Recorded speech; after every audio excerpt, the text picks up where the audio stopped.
Bonjour à tous et à toutes. Aujourd'hui, je suis très, très heureuse d'accueillir Élodie sur ma chaîne, Céline Savignac, Oui à la vie. Donc Élodie, je la suis, depuis plusieurs années et en fait, elle a partagé un texte via les réseaux, c'était courant du mois de mars et en fait, ce texte m'a énormément interpellée. Donc c'est aussi une continuité sur le thème de l'hypersensibilité. Et vraiment, je remercie Elodie d'être présente ici et maintenant et d'avoir répondu très rapidement à mon invitation sur la chaîne. Et du coup, là, ça va être aussi un espace pour toi, Elodie, pour te présenter, partager un peu ton parcours, témoigner aussi de tes expériences par rapport à l'hypersensibilité et de voir comment tu vis les choses aujourd'hui, comment tu les as vécues depuis ton enfance, et puis de voir un petit peu quel concept toi tu peux nous apporter, parce que par rapport à ce fameux texte, enfin, je pense que je le partagerai de toute façon dans le descriptif pour amener vraiment un éclairage et puis une vision que j'ai trouvée très novatrice, mais en même temps qui parle profondément, mais qui vient toucher du doigt et mettre en lumière, je pense, beaucoup de choses pour les gens qui se posent plein de questions. Donc, merci à toi. Et puis, voilà, si tu veux bien nous Oui. partager ton parcours de vie. Ok, je vais essayer de faire le plus succinct possible. Alors bonjour à tous. Moi je suis thérapeute, je m'identifie, puisqu'il faut bien des étiquettes pour échanger, bien que je ne les approuve pas forcément, comme psycho-énergéticienne. Mon rôle va être d'identifier les comportements inconscients et d'être en lien avec toute notre mécanique inconsciente. Justement, si je suis dans cette profession, c'est parce que je l'ai longtemps subie. J'ai longtemps subi cette mécanique inconsciente de par aussi l'hypersensibilité. Parce qu'un hypersensible, lui, il va développer bon nombre de stratagèmes et de mécanismes pour savoir vivre. Le savoir vivre, c'est pas juste de la bienséance, c'est vraiment de pouvoir prendre en main sa vie, de prendre en main son corps, de pouvoir s'articuler dans son quotidien. Et c'est un vrai chemin de croix de par l'hypersensibilité. Euh, L'hypersensibilité, pour faire référence au thème qu'avait pris, au texte qu'avait repris Céline, qu'elle avait particulièrement apprécié, la question tournait autour de et si l'hypersensibilité n'était pas si un hypersensible n'était pas un hypertraumatisé. Avant d'être connecté à l'hypersensibilité, c'est que en amont, il y avait probablement une source de traumatisme. Alors, je vais vous expliquer brièvement mon parcours et puis peut-être ça pourra aussi éveiller certaines lanternes. Donc, moi, j'ai pas grandi forcément dans un milieu qui était optimum.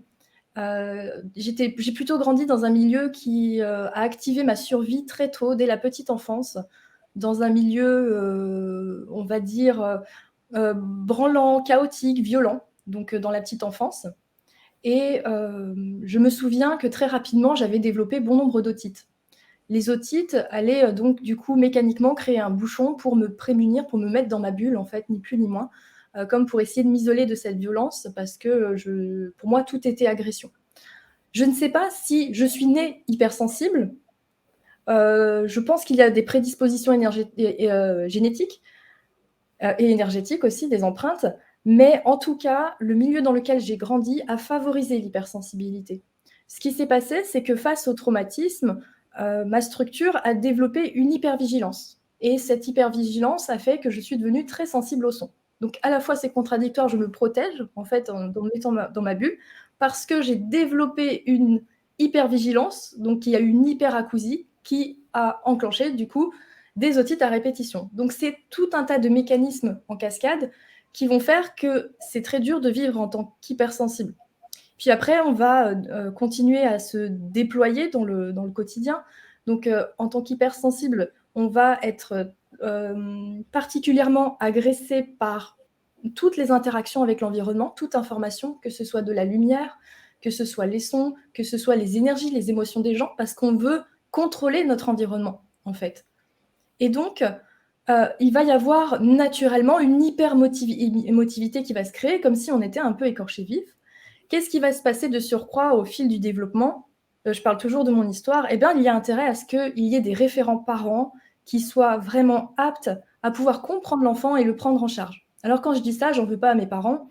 parce qu'après, en ayant grandi dans un milieu familial par la suite qui était plutôt sain, mes parents, par contre, c'est comme il y a, on va dire, 30 ans en arrière, on n'avait pas la connaissance réelle psychologique d'un enfant.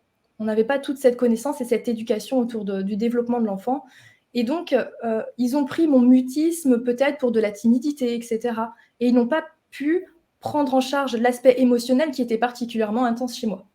Donc, il s'en est développé un atypisme, comme on peut le qualifier parfois, TDAH, je ne sais plus, il y en a toutes les sauces. Chez moi, ça a été plutôt des troubles autistiques, où j'allais être dans un mutisme particulièrement à l'école, et réellement, j'ai dû me mettre à parler vers les 12 ans à peu près.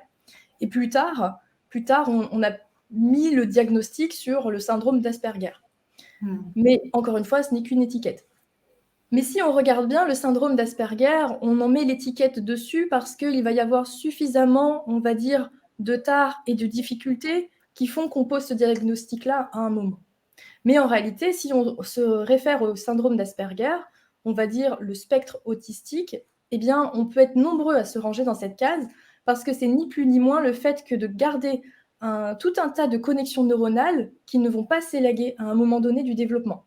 C'est comme si on gardait tout un tas de connexions pour garder cette hypervigilance. Et ce qui fait qu'on va avoir de multiples capteurs et il y a des fonctions normales et cognitives où on va avoir des difficultés. On peut développer un syndrome 10, moi ça a été mon cas, de la dyslexie, enfin tout un tas de syndromes 10 d'ailleurs. Limite, quand j'ai passé le permis, il ne fallait pas y avoir main gauche, main droite sur mes mains. Et donc, on va vraiment développer tout un tas de difficultés parce que c'est tout un bordel à l'arrière, c'est un sapin de Noël, ça s'active, on continue en fait. Et en fait, devenu adulte, donc ça a pu défavoriser l'enfant et l'adolescent en devenir dans son développement, ne serait-ce que dans l'insertion sociale parmi les autres pour qui c'est plus facile. Je me souviens en cours, les gens, quand c'était la sonnerie, ils rangeaient leurs affaires, tac, tac, tac, ils partaient. Moi, j'étais en mode, comment ils font pour aller vite? C'était vraiment... et puis, il me fallait un temps d'adaptation pour tout. Et vraiment, j'avais comme un retard en réalité, en fait. J'avais un retard Et par là, tu rapport à... t'en rendais compte à quel âge, en fait, que tu avais un mode de fonctionnement qui était un peu différent? Alors, je dirais qu'à 6 ans, j'ai vu de l'inquiétude dans l'œil de mes parents. On sent que on est un enfant en difficulté. Je dirais que j'ai vu l'inquiétude et je me suis dit, tiens, t'es pas normal. Je dirais que c'est à cet âge-là. Mais enfant, on va plus le percevoir dans le sens je suis décevant. Ou comme si je suis défaillant, plus dans ce sens-là. Je suis un enfant de Oui, mauvaise qualité. par rapport au regard du parent, finalement. Oui, c'est ça. Là, tu te dis, je suis défaillant parce que le parent me regarde de cette façon. Ou Oui, s'interroge, en tout cas. Et même si le parent ne va pas le dire, on le perçoit en tant qu'enfant. Bien sûr. Surtout un hypersensible, parce qu'il est attentif à tout. Mm. La moindre pensée, les moindres émotions, on analyse tout le temps, en fait, sans s'en rendre compte. Mais je dirais même que déjà, dès la maternelle, je voyais les enfants évoluer, et ils étaient bruyants, en fait. La cantine, c'était insupportable. Tout était hyper actif, hyper coloré, hyper bruyant. Il y avait de la turbulence entre les uns et les autres, et moi, j'étais là, mais qu'est-ce que je fous là, quoi? Oui, c'était des agressions permanentes, en fait.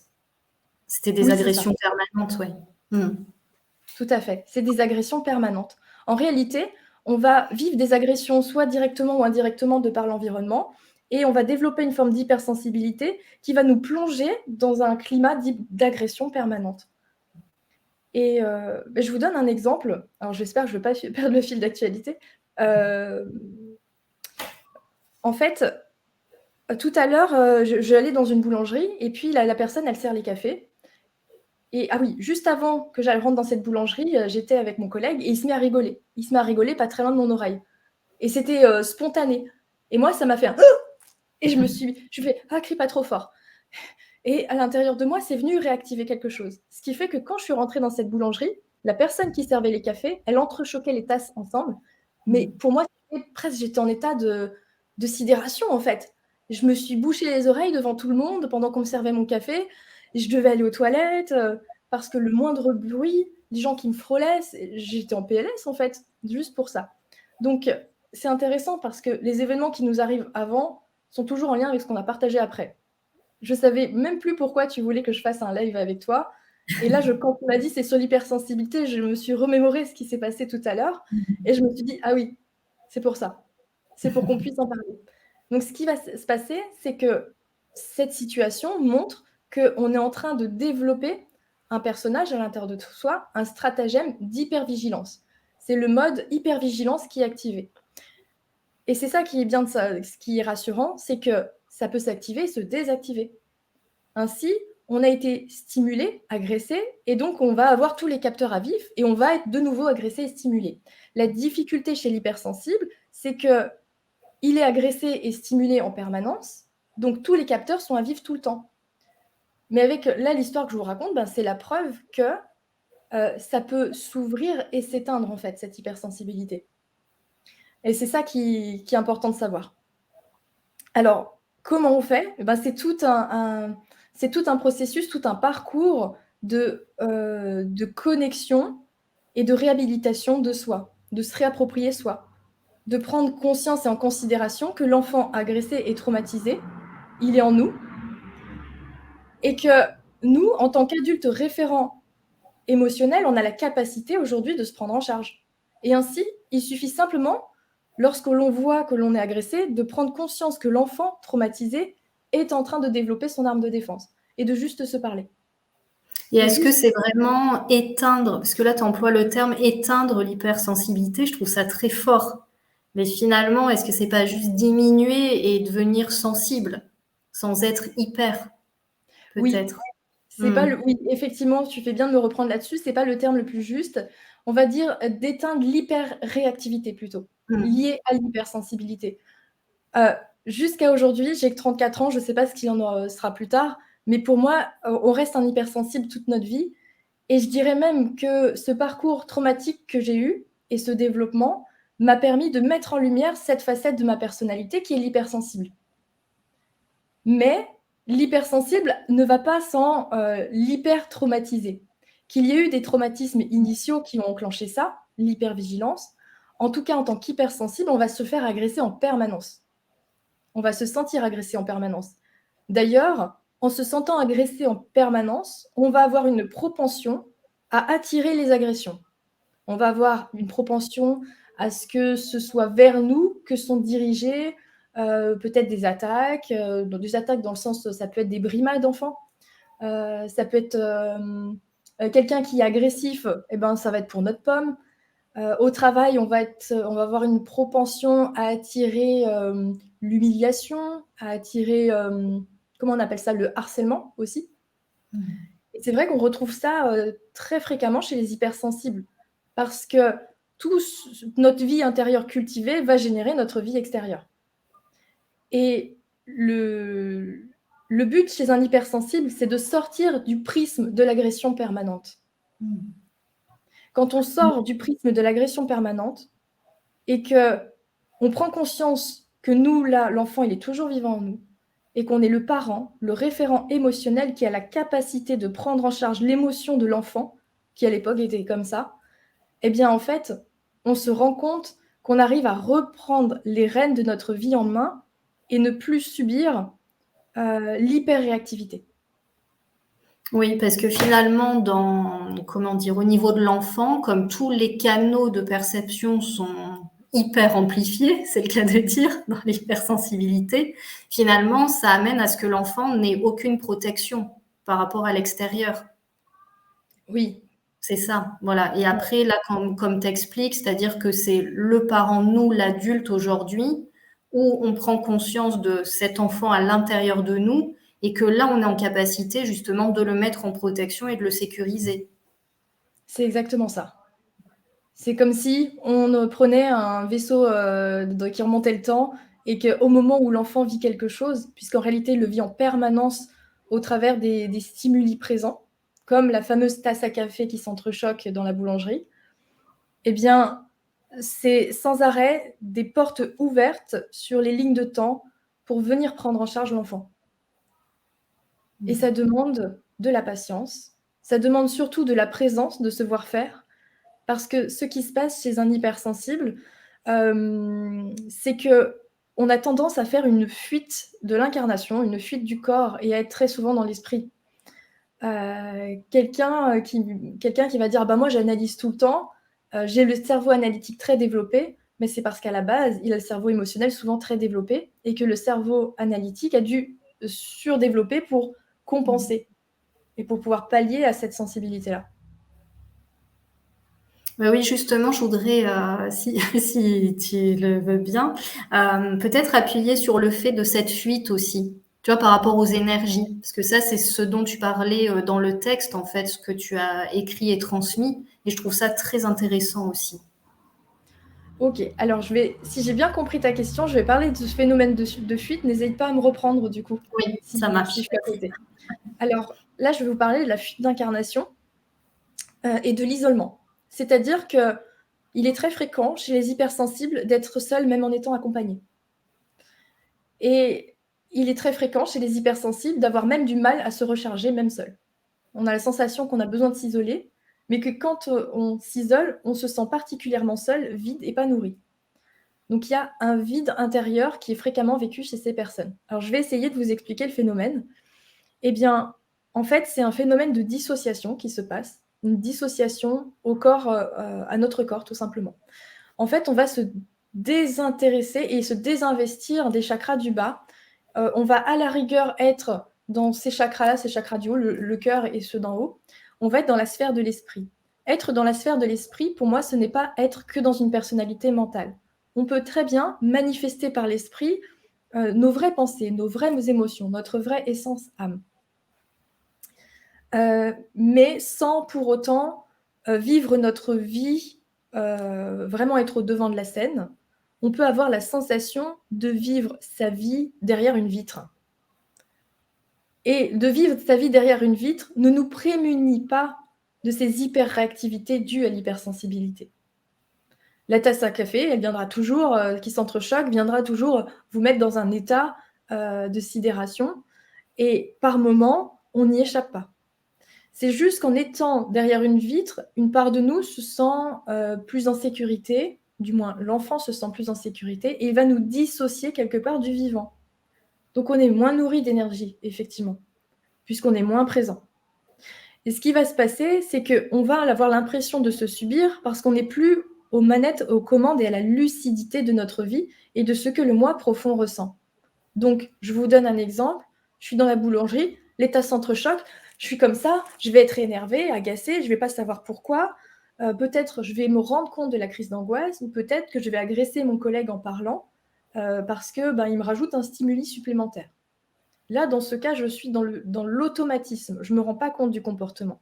Mais en réalité, ce qui se passe, c'est qu'il y a des émotions très fortes qui sont vécues intérieurement en permanence et qu'au moment où il y a quelque chose de fort qui se passe, une agression, une tasse à café qui s'entrechoque, c'est une agression, eh bien, nous qui avons pris toutes les prédispositions pour être derrière la vitre, ça ne marche pas. À ce moment-là, c'est des moments bénis où c'est une porte ouverte pour prendre en charge notre enfant, comme je disais. C'est des moments où on peut se rendre compte avec lucidité, tiens, il y a une surréactivité émotionnelle, il y a quelque chose qui se passe. Parce qu'en tant qu'hypersensible et être dissocié, on ne se rend pas compte de ce qu'on ressent vraiment. On ne se rend pas compte que, par exemple, l'ami qui nous a dit quelque chose, ça nous a touché, ça nous a blessé. Et du coup, on fait OK, ça va. On a l'impression que ça va. Mais l'enfant en nous, le moi profond, non, il souffre. Et il souffre d'autant plus que, c'est le serpent qui se mord la queue, qu'on n'est pas l'adulte référent pour prendre en charge ses besoins. Et on crée une dissociation encore plus grande, parce qu'il se sent seul, et il va souffrir encore plus, et on cumule de la tristesse sans s'en rendre compte. Le chemin de l'hypersensible, quand il accepte de reprendre les rênes de sa vie en main par la présence à lui et à l'écoute de ses émotions, il y a un cap qui n'est pas facile. Ce cap qui n'est pas facile, c'est que d'un coup, il passait sa vie derrière une vitre et la vitre diminue de plus en plus et il se rend compte que le moi profond avait des sentiments et des émotions. Et quand il disait oui, oui à quelqu'un, alors qu'au fond, il pensait non sans se rendre compte, il va se rendre compte que ça lui arrache les tripes. Et c'est pas agréable en fait. C'est pas agréable parce que émotionnellement, il va faire face à un tsunami qu'il avait toujours fui. Donc, ce que je pourrais conseiller, en fait, c'est que si vous avez envie d'être aux commandes de votre vie, de sortir de ce phénomène dissociatif, qui est quelque chose de récurrent chez l'hypersensible, eh bien, c'est déjà d'accepter d'être présent à ce que vous vivez, de vous rendre compte de toutes ces opportunités à chaque fois qu'il y a une hyper-réactivité émotionnelle et de venir toucher la zone où il y a eu l'hyperactivité. Parce que, en tant qu'être anesthésié, ce sont les seules opportunités qui vous montrent qu'il se passe quelque chose. Et d'à partir de là, toucher ce corps qui est votre fil conducteur à cet enfant et ce moi profond que vous êtes. Et lui dire, je suis là. Et on se rend compte en étant attentif et présent, en disant, je suis là, juste en respirant, il se passe quelque chose. Il y a une réorganisation. Peut-être un apaisement, peut-être une montée de tristesse, mais on se rend compte qu'il se passe quelque chose, on se dit, waouh, je suis pas tout seul ou quoi? Si, en fait, on est là, justement, là, on est là. Et en créant ce lien de plus en plus souvent, on va amenuiser cette vitre dissociative et on va du coup avoir de plus en plus de lucidité émotionnelle. Et ça peut être au début des marasmes émotionnels. Ça peut nous serrer le bide, ça peut nous plonger dans la peur, ça peut nous pétrifier parfois, ça peut nous mettre dans la colère. Ce n'est qu'un passage. C'est le temps qu'on régule toutes ces charges émotionnelles cristallisées de l'enfant et qu'il vit en permanence. Après, ce qui se passe, eh bien, tout simplement, on commence à ne faire qu'un avec notre corps du bas, avec le moi profond, avec l'enfant, avec l'enracinement. Parce que quand on est un hypersensible, qu'on a créé le phénomène dissociatif pour se protéger des agressions permanentes, des ancrages et des méditations, vous pourrez en faire tant que vous voulez, vous allez être ancré, 5 minutes. Ça va faire du bien, ça va vous donner un boost d'énergie. On ne peut pas lutter. Parce qu'il y a un phénomène de survie qui vous pousse à la dissociation. Je dirais qu'il n'y a d'autre choix que d'être pleinement présent à ce que l'on vit. Et ce que l'on vit, vu qu'on a mis une dissociation sur les émotions, c'est d'être pleinement présent au phénomène de surréaction émotionnelle, qui sont les seules portes d'entrée jusqu'à que toutes nos émotions nous soient visibles. Donc du coup, là pour revenir à l'image de la vitre, donc toi tu l'associes donc à la dissociation corps-esprit, et du coup est-ce que tu dirais que cette vitre finalement c'est la non-présence, la dissociation égale non-présence pour toi? Oui, j'espère avoir répondre à ta question, n'hésite pas à me reprendre. Pour moi, cette dissociation nous pousse à fuir la présence, nous pousse à être dans l'esprit, on n'est pas présent au corps. D'ailleurs, il y a un passage difficile, quand on a ce mécanisme de dissociatif, on nous dit qu'il faut être présent, moi-même je l'encourage, etc. C'est très dur au début d'être juste posé dans le corps et d'être présent, dans l'instant présent avec nous. C'est très très dur parce qu'il y a une part de nous qui nous dit tu vas te faire agresser, attention, reste derrière ta vitre. Parce que dès cet instant, qu'est-ce qui se passe? Il n'y a plus de barrière entre le dedans et le dehors. Il n'y a plus de barrière entre l'esprit et le corps. Ça veut dire que, ok, on a toujours le mécanisme de la vitre qui est en place, mais dès lors où on est instant, c'est comme si tous les mécanismes de défense n'existaient plus. Après, dès qu'on quitte la présence, si on n'entretient pas régulièrement cette relation à soi, eh bien la vitre, elle revient.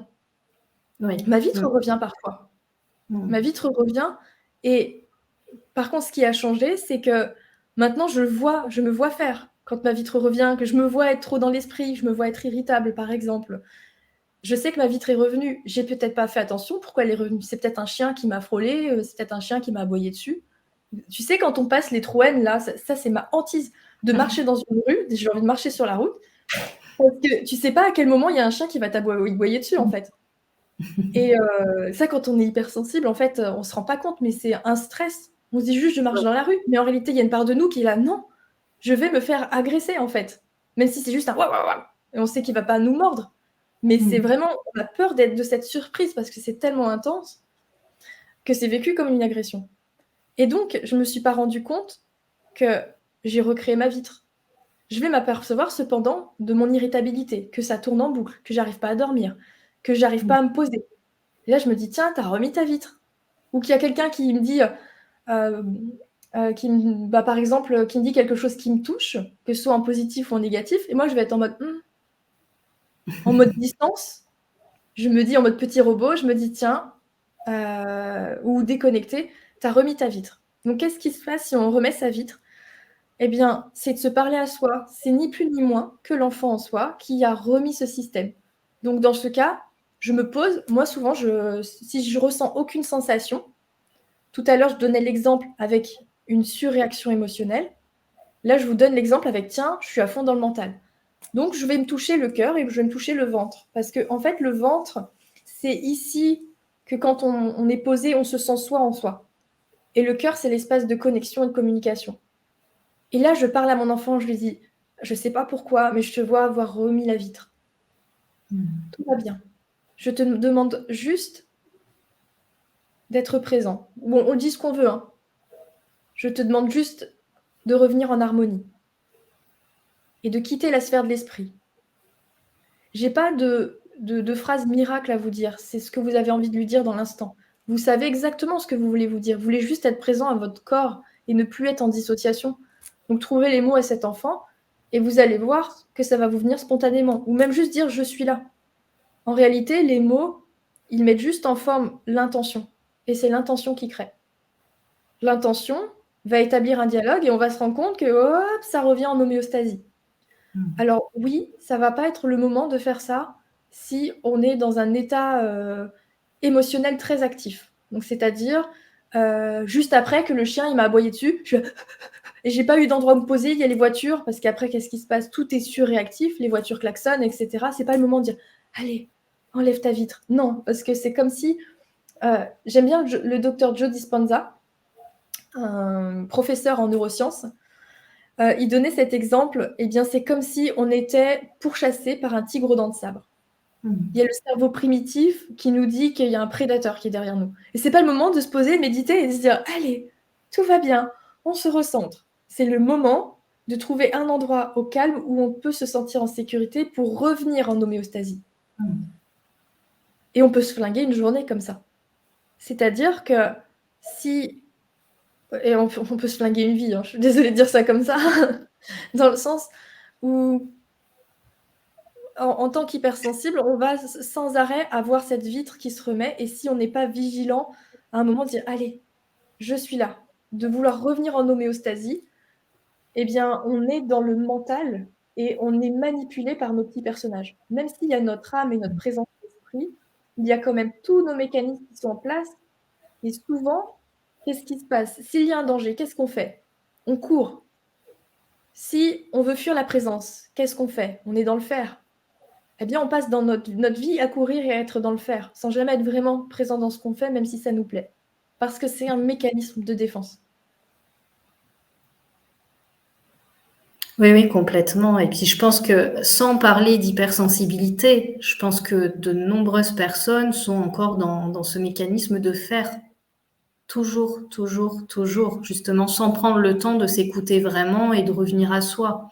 Donc je sais pas si le fait de faire finalement, c'est comment dire, un lien qui est tout de suite avec l'hypersensibilité, parce qu'après, je pense que ça peut être aussi très large, il peut y avoir d'autres choses. Mais effectivement, je pense que, comme tu dis, l'hypersensibilité, en bonne hypersensible, c'est ça, c'est en même temps, il y a ce côté on veut faire, parce que même si on se dit on veut être seul, ce que tu évoquais avant, pour se ressourcer, en fait, on n'y arrive pas. Donc, Ouais. du coup, on se dit, bah, je vais me mettre dans l'action pour justement pouvoir me régénérer aussi. Puisqu'en étant seul, ça ne fonctionne pas. Et du coup, c'est exactement ce que tu dis, c'est que finalement, on peut passer une vie à être dans le faire.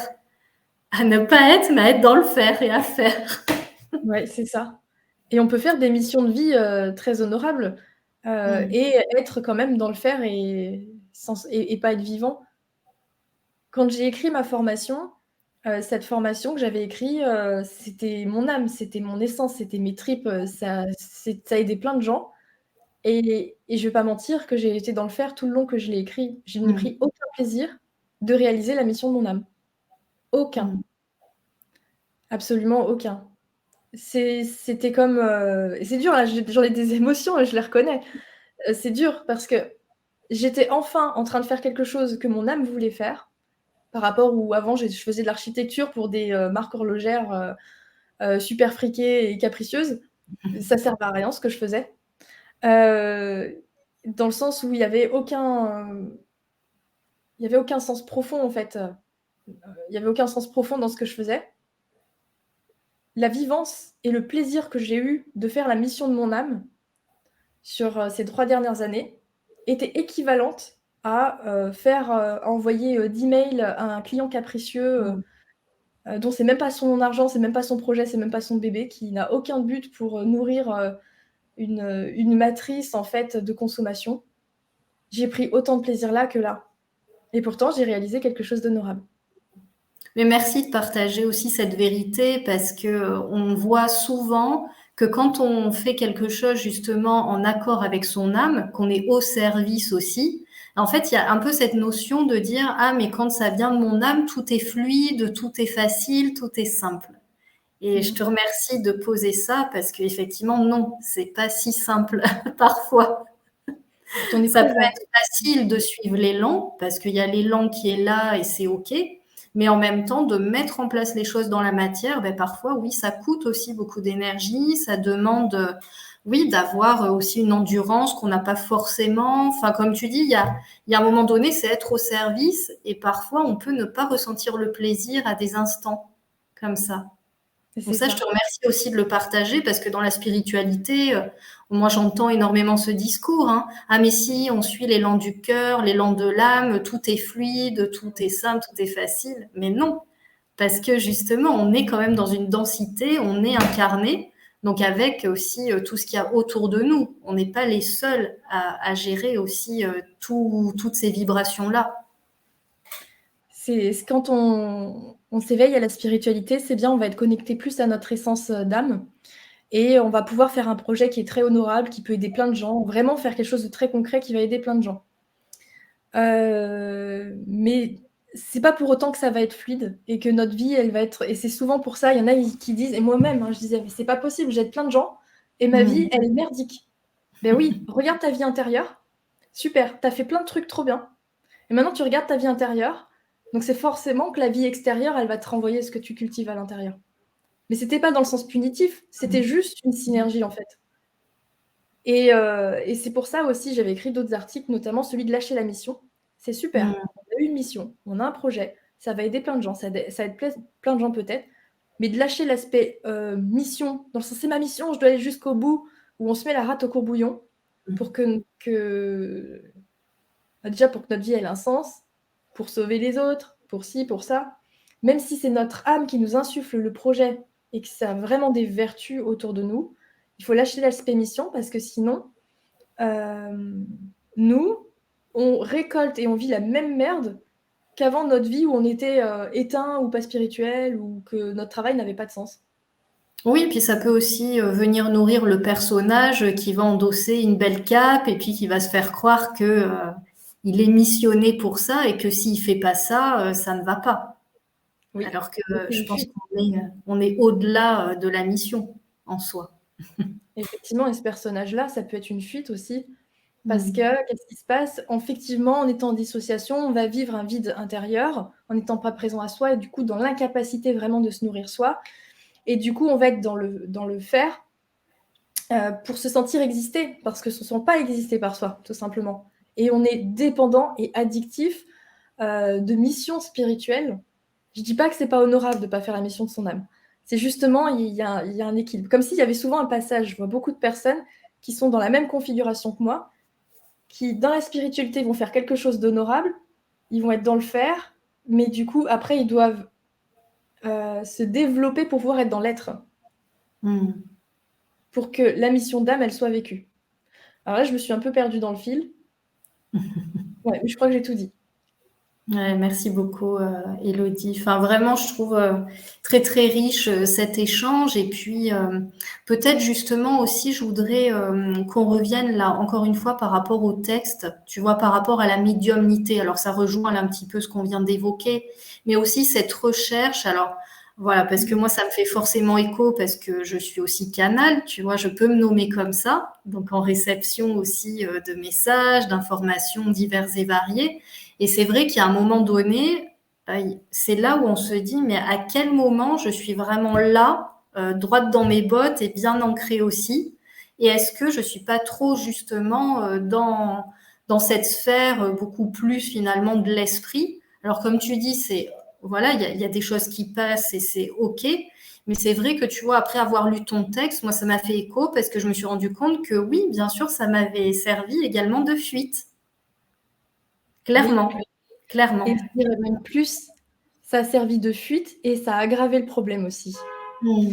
Si on va pas vers ce chemin intérieur de réconcilier avec cette part de soi, comme je le disais en début, on va fuir exactement dans être canal, etc. Et qu'est-ce qui se passe? On développe nos canaux de perception. On développe notre hypersensibilité. Notre médiumnité n'est ni plus ni moins ça. On va entendre des sons qui n'existent pas, voir des trucs qui... Pas qui n'existent pas, ils existent, ces sons, mais ils sont sur un plan plus subtil. On va se connecter à toute une dimension supplémentaire et la dimension subtile de la réalité. C'est comme si on voyait toutes les fractales dans un son, dans une couleur, etc. Donc on développe nos canaux de perception et on vient aiguiser nos couteaux et nos outils de l'hypersensibilité et de l'hyperréactivité qui va avec. Donc effectivement, tant que ce chemin n'est pas intérieur, c'est bien, c'est honorable d'être canal, parce qu'on a besoin de canal, on a carrément besoin de gens comme toi. Moi aussi, je suis dedans, puisque je suis aussi dans la médiumnité, puisque je vais me servir de mon intermédiaire pour aller voir les parts inconscientes. On a besoin de gens comme ça. Mais ce qui se passe, c'est que les canaux, les médiums et toutes les personnes qui développent leur perception extrasensorielle ont besoin de les éteindre à un moment. Jusqu'à que cette vitre soit complètement dissolue et qu'on n'ait plus besoin d'hyper-réactivité. Qu'on arrive à gérer cette hyperactivité en disant c'est OK, tu peux baisser le volume là. Et il n'y a plus une hypervigilance, à la fois par les canaux de perception, parce que qu'est-ce qui se passe? C'était mon cas. En ouvrant le canal de Claire Savoir, en ouvrant mon canal, il était tout le temps actif. Ça conduit ni plus ni moins à la dépression, ça. Parce que du coup, il y a vraiment une déconnexion, on est sans arrêt dans les alléluia sans s'en rendre compte. Il y a comme encore une distance plus grande avec la réalité. Alors, on a l'impression qu'on est plus connecté à notre âme, pas plus qu'en fait qu'en étant là, c'est juste qu'on est un peu plus perché, c'est tout simplement. Et en fait, attends, tu vois, ça me fait ce phénomène-là, justement. Quand je te parle de ça, jusqu'au début, j'étais très centrée. Là, je te parle de ce phénomène. Et là, je suis perdue. Et bien, justement, on ne sait plus où on en est. Mais si je suis perdue, c'est ni plus ni moins pour vous montrer l'exemple. J'étais en train de me brancher à comment ça c'est cette texture quand t'es pleinement canal et tout ça. Et après, j'étais là, vous me disiez quoi déjà? T'es perdu, tu fais 3 tours sur toi-même et en fait, t'arrives plus à gérer ta vie. Donc, tu stresses parce que du coup, t'as l'impression que t'as pas les pleines clés en main. Et comme tu envoies cette vie intérieure que tu stresses, que t'as pas les pleines clés en main de ta vie, de ton incarnation, la vie te sert ça. Te sert des galères, des contraintes. Et en plus, t'es moins connecté à l'énergie tellurique, donc ça crée une espèce de décompression et de dépression, ni plus ni moins, des moments avec des vagues à l'âme, énergie un peu basse. Oui, moi, pardon, et tu vois ce que je pouvais ressentir aussi. Alors là, je dirais depuis 2, 3 ans, tu vois, moi, c'est aussi en train d'évoluer dans mon énergie. Mais c'est vrai que, tu vois, j'avais un peu, je pense, aussi cette mission que je me donnais d'être au service. Tu vois, Ouais. de servir le collectif en recevant les messages et en faisant passer les informations, etc.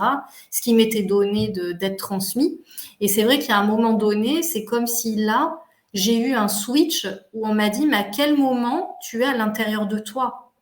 Tu es aussi toi avec toi-même, à la rencontre de toi-même. Et en fait, je me suis rendu compte que finalement, ben, j'y étais pas souvent du tout parce que j'étais dans une espèce de suradaptation aussi à l'autre. Donc ça, sur un autre plan, mais qui avait quand même ce côté de dire oui, voilà, je canalise, je reçois des messages. Finalement, tu sais, j'avais vraiment cette impression que ça me mettait en protection. Tu vois, aussi Ouais. de dire simplement de dire ça, je me disais hop, en posant ça, je suis protégée. Sauf que oui, certainement d'une certaine façon, mais j'étais peut-être moins centrée, tu vois, moins alignée dans la présence, justement. Et je vais dire une expression parce que je suis assez dans le franc-parler, ça fait mal au cul de s'en rendre compte. Ça fait Ben mal oui, au oui, cul oui, de je s'en peux rendre te dire, compte. oui, Non, mais c'est c'est vrai, ça. quand tu te dis, tu arrives dans la spiritualité, tu trouves un sens à ta vie, tu arrives à accomplir ta mission d'âme et tout, et 3 ans après, parfois plus pour certains, on se rend compte que en fait, c'était ni plus ni moins ça. Ben oui, c'est Faut avoir, ça. on se dit, ah ouais, j'ai quand même pas que je me suis trompée de chemin, parce que ça faisait Mm, partie du chemin. mais on se dit: «Ah bah là, j'ai été dans le faux quand même». Ouais. Ah bah, tu vois, moi, il m'a fallu 40 ans pour m'en rendre compte. Tu vois, j'ai eu 40 ans l'année dernière, mais ça fait 40 ans que je fonctionnais comme ça. Parce que depuis enfant, j'avais déjà les perceptions. Parce que tu vois, comme tu disais, l'hypersensibilité, on l'a depuis très longtemps, depuis Ouais. presque toujours, en fait. Voilà, on ne devient pas hypersensible en se réveillant un matin comme ça. Enfin, c'est pas ça. Et c'est vrai qu'il y a ce côté, moi, voilà, la spiritualité était toujours une sphère omniprésente dans ma vie, depuis enfant jusqu'à 40 ans. Et c'est vrai que là, alors oui, depuis 2, 3 ans, mais vraiment l'année dernière, j'ai senti que là, il y avait un switch et qu'on me disait, mais c'est pas que tu t'es planté, c'est pas ça, parce que voilà, t'es allé dans des choses, c'était important de les vivre et c'est ok. Mais c'est comme si on me disait maintenant, c'est revenir à soi pour faire les choses différemment. Et ouais. Et en même temps, tu vois, là, ce que je ressens, c'est en faisant les choses différemment, mais du coup avec plus de puissance d'une certaine façon, plus d'alignement. Exactement. D'aller au lieu, tu vois, d'avoir le mental qui va venir s'en mêler aussi, tu vois, pour peut-être beaucoup parler, être dans le blabla. Et finalement, c'est comme si aujourd'hui, on me montre, tu vois, directement les choses. Et on me dit, mais il y a plus d'alimentation du mental, en fait. C'est, tu vois, quand tu disais, voilà, on voit comment dire, les choses aussi qui se trament chez l'autre. Il y a vraiment comme si on voyait un schéma, enfin, en tout cas pour ma part, tu vois, c'est vraiment ça, comme si je voyais un petit peu la trame sur laquelle s'est construite le personnage, tu vois. Oui. Alors qu'avant, j'avais des infos, mais c'est vrai qu'en plus, dans le langage un peu spirituel, quand on capte, moi, je sais que parfois, c'était beaucoup amené sous forme de métaphores. Donc, c'est vrai que finalement, tu vois, je sentais qu'il commençait quand même à y avoir un décalage entre le message et là, ce qu'il en est réellement ici, Ouais. dans l'incarnation. Et là, je me suis dit, oui, il y a quand même quelque chose qui est moins en phase. Et là, tu vois, depuis quelques mois maintenant, ouais, je dirais 6, 9 mois, où là, tu vois, je sens que justement, il y a eu une évolution parce que c'est comme si on me montrait l'essentiel, tu vois. Et c'est plus, ah oui, je vais aller voir, je vais essayer de voir, nanana. Non, en fait, il n'y a plus à essayer. C'est bim, c'est là, et hop, on y va direct. Et tu vois, il y a ce côté comme si, alors je sais pas si toi tu le vis aussi, mais justement, de par l'hypersensibilité, moi je trouve que la force que j'en ai aujourd'hui, c'est que, tu vois, c'est presque comme si j'ai plus besoin de parler. Comme si la personne n'a pas besoin de me parler, Oui. tu vois, donc parce qu'il y a des fois, suivant les expériences de vie, il y a des choses, c'est pas évident, tu vois, de mettre des mots, etc. Et je Ça trouve passe que, plus par le mental. voilà. Et en même temps, c'est aussi cette hypersensibilité qui nous permet d'être connectés à l'autre de cette façon. Il y a un point que tu as dit qui est super important. Et ben, en fait, de lâcher le canal, de lâcher la fuite dans la spiritualité, dans ces canaux de perception, à vouloir les ouvrir plus, tu accèdes à ta puissance. Parce qu'effectivement, tu descends en bas. Et là, on accède vraiment à, disons, en faisant ce chemin intérieur et en lâchant de développer les perceptions, parce qu'on fait le chemin inverse, hein. Quand on va dans la spiritualité, souvent, Mhm. on veut développer toutes nos perceptions extrasensorielles, tu vois. Alors qu'au contraire, on doit aller vers l'intérieur, vers le corps. Et par notre expérience respective, parce qu'apparemment on a la même, d'être allé d'abord dans les perceptions avant d'aller vers le corps, j'espère que ça va permettre un raccourci pour certaines personnes, et c'était aussi pour ça qu'on est passé par là. Bien sûr. Mhm. Et on accède à notre puissance. On accède à notre puissance et la justesse du présent qui vous donne toutes les informations dont vous avez besoin, et parfois ça passe par le mental. Mhm.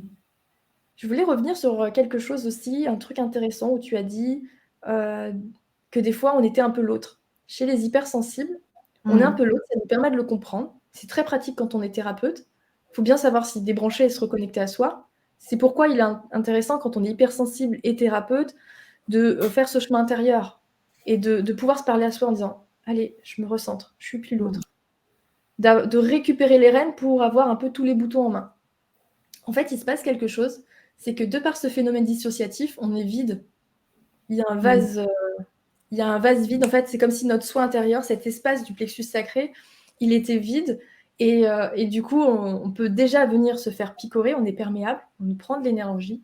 Et en plus de ça, c'est comme si on ouvrait et on s'est traversé par toutes les informations de l'environnement parce que ça nous remplissait. On ne s'en rend pas compte. Mhm. Et c'est pourquoi il est dur parfois de lâcher certaines charges d'émotions ou d'énergie ou de choses qu'on ressent, parce que tout simplement, c'est un mécanisme de substitution qui est inconscient et qui est là, de se remplir de toutes les informations autour, tant qu'on n'a pas fait le chemin intérieur. Oui, c'est vraiment ouais. Ben oui, complètement. Et puis je trouve que c'est bien, voilà, que tu partages aussi que c'est de façon très inconsciente, en fait, que c'est vraiment cette partie-là de nous qui est tellement habituée à fonctionner comme ça, mais c'est un mécanisme de protection, tout simplement aussi. Oui. C'est un mécanisme à la fois de substitution parce qu'on est vide et de protection parce qu'en même temps, on contrôle l'environnement. Secrètement, on le contrôle. Il y a de ça aussi. C'est comme si on se rendait pas compte, mais on venait un peu dans chaque énergie, on se mélange à chaque énergie pour, c'est ni plus ni moins que du contrôle. Faut pas c'est comme si on devenait un peu les autres. Et est-ce que justement le contrôle ne va pas aussi quelque part avec une forme d'hypersensibilité? Parce que justement, c'est, tu vois, de se dire oui, je contrôle peu de l'extérieur finalement, mais pour se rassurer, d'avoir ce besoin de contrôler l'environnement ou les personnes avec lesquelles je suis, etc., pour ne pas me confronter à des choses qui me sont désagréables. Oui, effectivement, parce qu'on va surdévelopper la sphère analytique. On va surdévelopper la sphère analytique pour déjà en fait c'est des couteaux, des outils tellement aiguisés, cette hyper-réactivité, d'être connecté à tout à chaque instant, qu'on va développer une sphère analytique très forte et on va avoir besoin pour se sécuriser comme de tout anticiper, tout contrôler, et on ne se rend pas compte qu'on a un mécanisme de contrôle. Ça peut être pour nous et parfois pour les autres. Oui, enfin, je te parle de ça parce que tu vois, moi, ça me fait écho à un exemple très concret où, tu vois, j'avais une invitation pour aller au restaurant. Donc, dans un resto où je savais que la nourriture allait pas me convenir, que ça allait être bruyant. En fait, pour moi, il y avait toutes les composantes qui n'allaient pas, tu vois, ça faisait beaucoup de route, etc. Et en fait, tu vois, j'ai été sur une anticipation de me dire, ah ben non, mais pour moi, en fait, c'est pas possible. Tu vois, j'avais besoin de savoir, voilà, le restaurant, les circonstances, et tout de suite, je me suis dit non, ça n'ira pas pour ce soir, en fait. Oui, tu te laisses pas traverser par le flux de ce qui peut être, comme si tu étais pas libre. Oui, c'est ça. Ouais. Et c'est intéressant aussi parce que, en fait, cette hypersensibilité va conduire à l'irritabilité. J'ai remarqué que chez beaucoup d'hypersensibles, on va devenir irritable parce que les conditions sont pas optimum et parce qu'on n'arrive pas à contrôler, en fait, secrètement. On n'arrive pas à contrôler le bruit et la nourriture, tu vois? Pour ça, par exemple. Oui. Donc si on s'écoute pas et qu'on y va quand même, on va être irritable. Et cette irritabilité, elle peut être en plus refoulée. Donc, si elle est refoulée, c'est ni plus ni moins une énergie qui va se retourner contre le corps par des maladies auto-immunes, par de la destruction. Et cette irritabilité aussi constante, elle va créer une fatigue cérébrale. Elle n'est ni plus ni moins que la résultante du contrôle permanent qu'on a. Parce que tellement qu'il y a de facteurs de contrôle, dès qu'un de ces facteurs n'est pas respecté, il y a irritabilité. Il y a cette énergie qui n'est ni plus ni moins qu'issue de la colère, en fait. Oui. Et du coup, c'est une double agression, parce que cette irritabilité, cette colère, c'est une agression pour soi. Donc on va agresser en permanence, en fait. Et c'est dur parce qu'on se dit, non, mais je serais bien si, justement, je serais dans un milieu serein, beaucoup plus optimum pour moi, etc. Mais en réalité, puisque notre vie intérieure, elle est soumise à de l'irritabilité, de l'agression en permanence, que ce soit les stimuli extérieurs ou notre propre irritabilité, eh bien, notre vie intérieure, notre bouillon de culture va créer notre réalité en fonction. Et il va être très dur pour nous d'habiter dans un endroit qui nous convient, qui nous ressource. On va toujours se poser à un endroit où il y a un puits cosmotellurique négatif, où il y a des énergies négatives, où il y a un voisin qui est à côté de nous en faisant des bruits bizarres. Enfin voilà, c'est ça. On attire ça du coup. Et on veut la paix. On demande que ça, la paix. Et encore une fois, l'unique moyen vers la paix, c'est ce chemin intérieur-là. De parler à cet enfant-là. Oui, c'est intéressant de le souligner que finalement, c'est aussi notre terreau intérieur qui fait qu'on va vivre aussi des expériences à l'extérieur. Et que des fois, voilà, on peut être vraiment dans une belle reliance avec l'âme, mais encore une fois, parce qu'on est tourné vers l'extérieur, et qu'en même temps, quand on revient à soi, de voir aussi vraiment qu'est-ce qui se trame à l'intérieur. Ouais. Mais ça, je pense que c'est vraiment l'équilibre qu'on recherche aussi tous. C'est l'apprentissage de la vie. Ouais, exactement. Bah, écoute, Élodie, est-ce que tu voudrais rajouter d'autres choses là qui te viennent par rapport à l'hypersensibilité ou tu penses avoir fait le tour? Je sens que là, ça a C'est été OK? transmis, ça a été dit. Ouais, OK. c'est OK. J'étais très, très heureuse de pouvoir partager ça, en fait, vraiment, très, très heureuse de partager ça avec tout le monde et avec toi.